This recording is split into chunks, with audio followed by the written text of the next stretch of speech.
जोरू का भाई एक बार बादशाह सलामत हरम में अपनी बेगम के साथ बैठे हुए प्यार मोहब्बत की बातें कर रहे थे।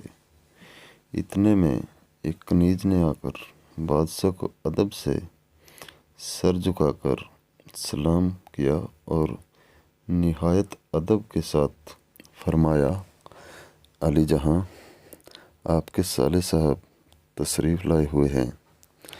बादशाह ने कनीज से पूछा, यहीं पर भेज दो। फिर बेगम की तरफ मुखातिब होकर बोले, बेगम, तुमने सुना है, सारी खुदाई एक तरफ, जोरू का भाई एक तरफ। बेगम भला कब चुप रहने वाली थी। बोली, जहाँ पनाह, आप भूल रहे हैं, आपने दूसरा फिक्रा गलत इस्तेमाल किया है। बादशाह ने कहा, अच्छा तो अब सही सुना दो। तब बेगम ने जवाब दिया, सारी खुदाई एक तरफ और दूल्हे का भाई एक तरफ। बादशाह बेगम की बात सुनकर हंसे। इतने में ही उनका साला अंदर आ गया और सलाम करके एक तरफ खड़ा हो गया। तब बादशाह ने कहा, साले साहब तशरीफ़ रखिए। साले साहब सामने की कोच पर बैठ गए। तब बादशाह ने पूछा, कहिए, कैसे तकलीफ़ की, क्या बेगम को लिवाने आए हैं। साले साहब ने जवाब दिया, अली जहां, मैं लिवाने नहीं आया, एक अर्ज़ करने आया हूँ। बादशाह ने कहा, फरमाइए, तहे दिल से आपकी अर्ज़ पर गौर किया जाएगा।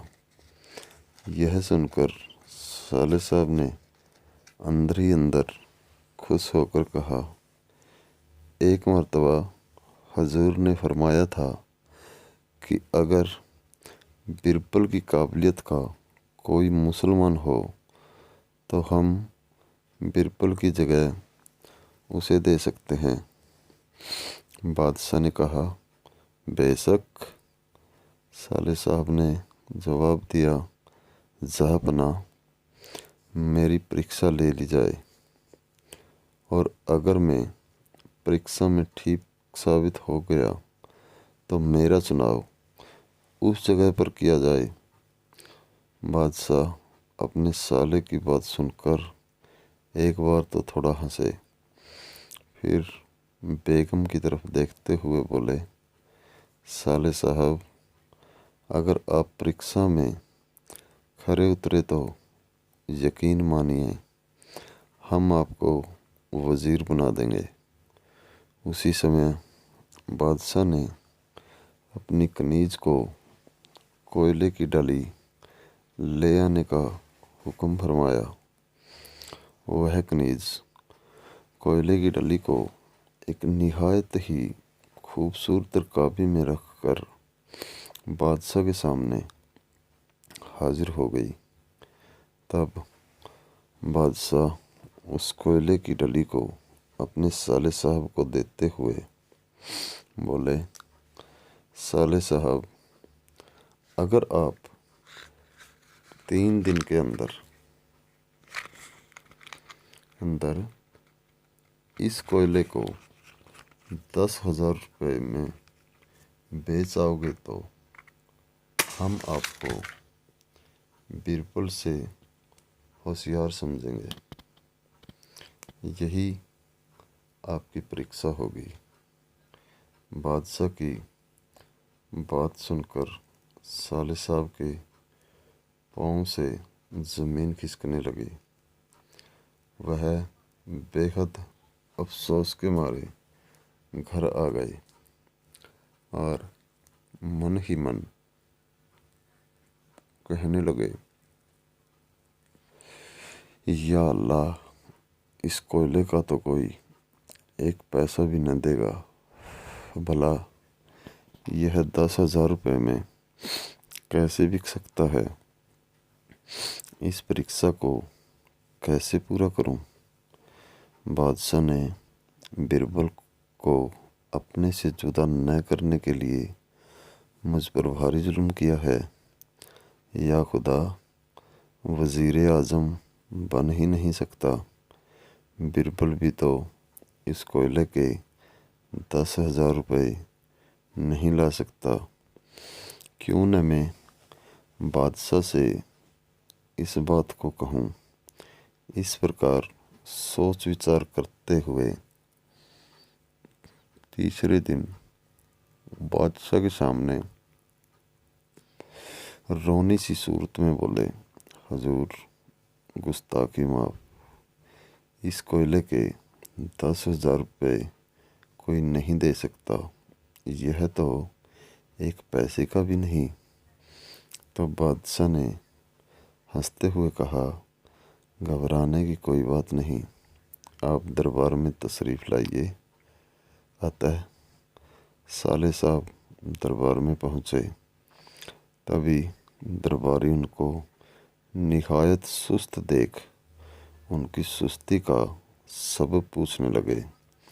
साले साहब ने अपना सिर चकराने का बहाना किया। इसी समय बादशाह दरबार में तशरीफ़ लाए। दरबार के ज़रूरी मामलातों से खाली होकर बादशाह ने अपने साले साहब की तरफ देखा।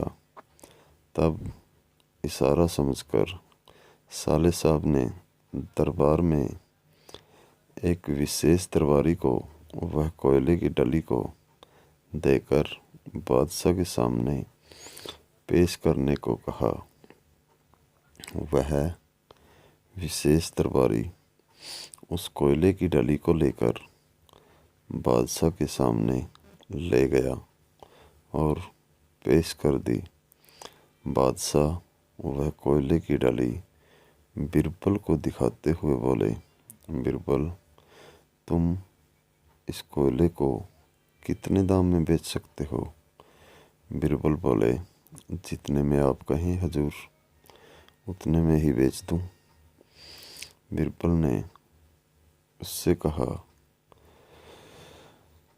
बादशाह बोले, हम इसे 10,000 रुपये में बेचना चाहते हैं। बीरबल ने कहा, जो हुक्म। कहकर वह डली ले ली। तब बादशाह बोले, बीरबल, आपको हमें यह सबूत देना होगा कि फना जगह इसको बेचा है। बीरबल ने यह भी मंजूर किया और अपने स्थान पर बैठ गए।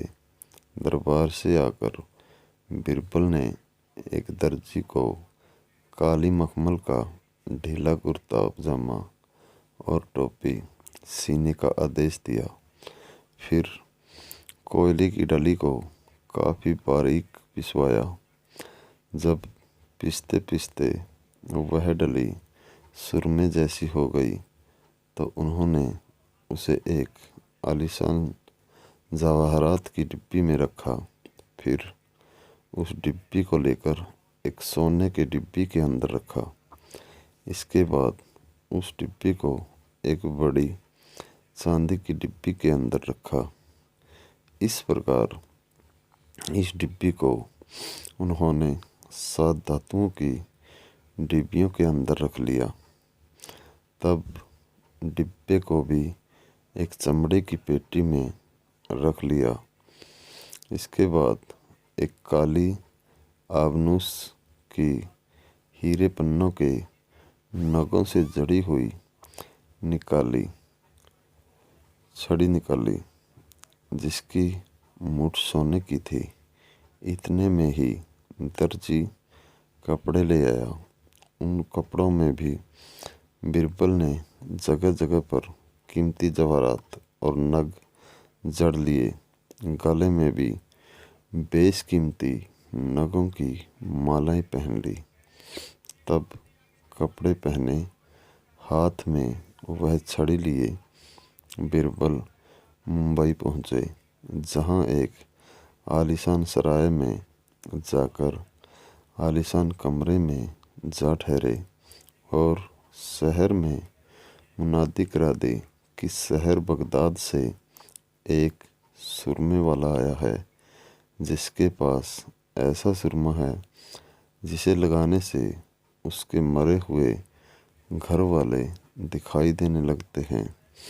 उस आला दर्जे के सुरमे की एक सलाई की कीमत 10,000 रुपये है।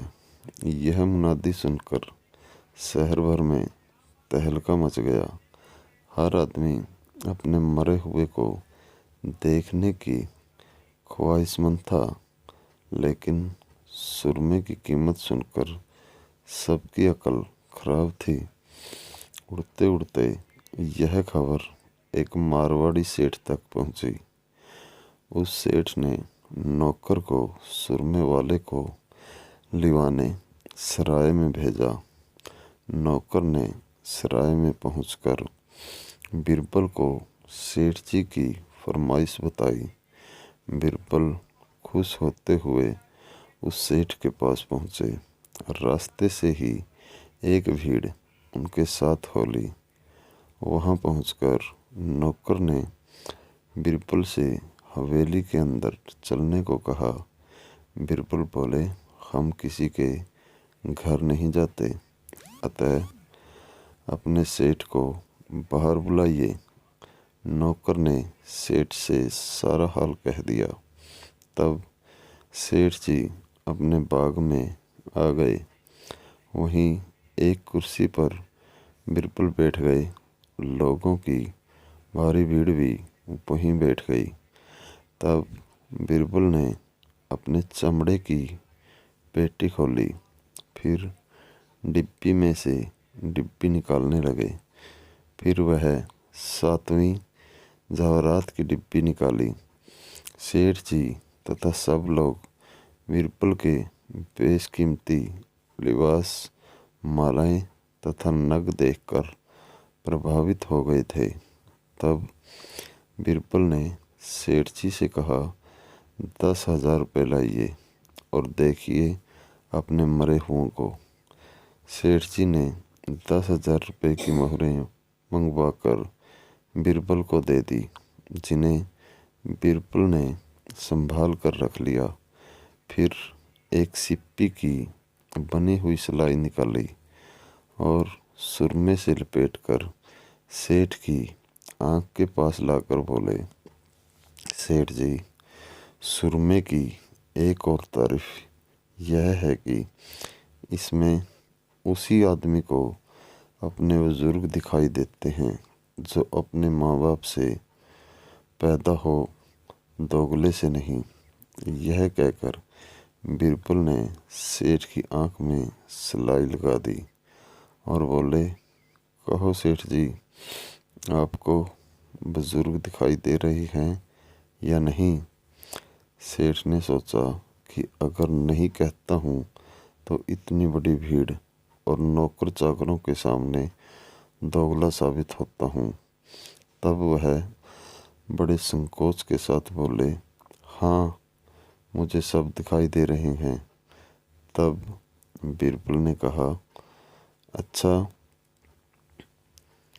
तो आप पूरा पता लिखकर मुझे अपने हाथ की सनद दीजिए, जिसमें लिखा हो कि मैंने 10,000 रुपये देकर इस सुरमे को लगाया है और मुझे अपने बुजुर्ग दिखाई देने लगे। सेठ ने मजबूरीवश सनद लिख दी। बिरबल लौटकर बादशाह के पास आए। बादशाह पहले तो उन्हें पहचान ही नहीं सके, फिर पहचान कर हंस पड़े।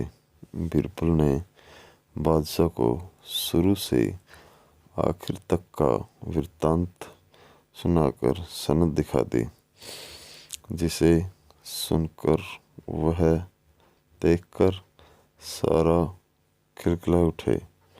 तब बादशाह ने अपने साले साहब से कहा, कहिए साले साहब, बिरबल ने गैर मुमकिन को भी मुमकिन कर दिखाया है कि नहीं?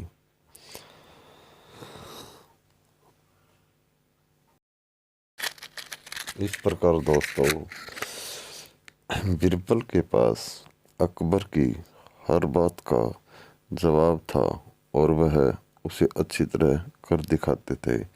ऐसी ही कहानियाँ सुनने के लिए आप हमारे चैनल को सब्सक्राइब करें और बेल आइकन को प्रेस करें। धन्यवाद।